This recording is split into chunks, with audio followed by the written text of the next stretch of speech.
There have been dozens of police shootings in Albuquerque, resulting in multi-million-dollar lawsuits and negative publicity across the country.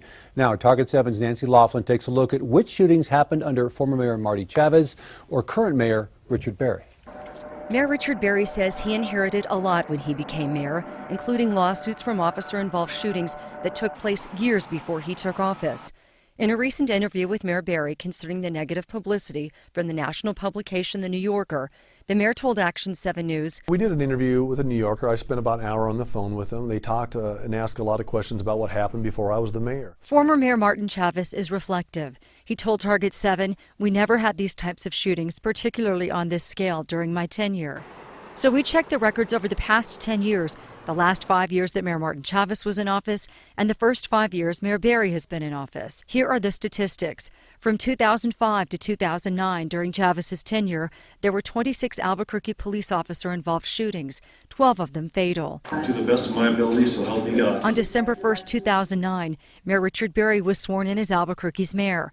From the time he was sworn in until December 2014, there were 38 police shootings, 25 of them fatal.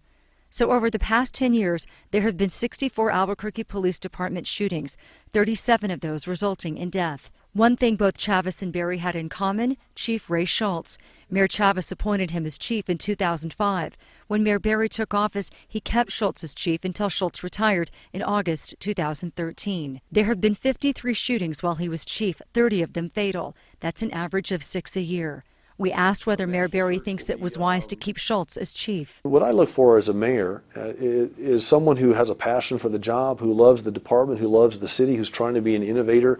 And, you know, people can have hindsight and 2020 and all this other kind of business, but the fact is, I never saw the man do anything personally that he didn't think was best for the department in the city.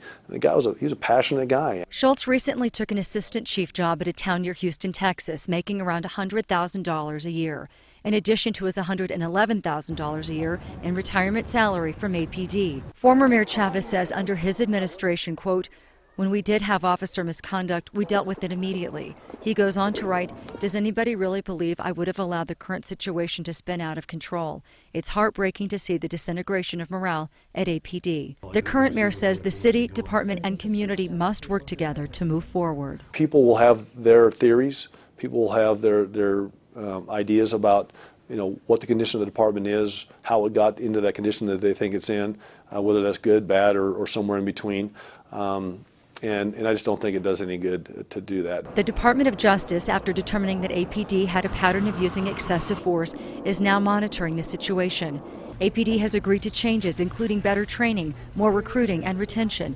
And the city and county must provide more resources for the homeless and mentally ill.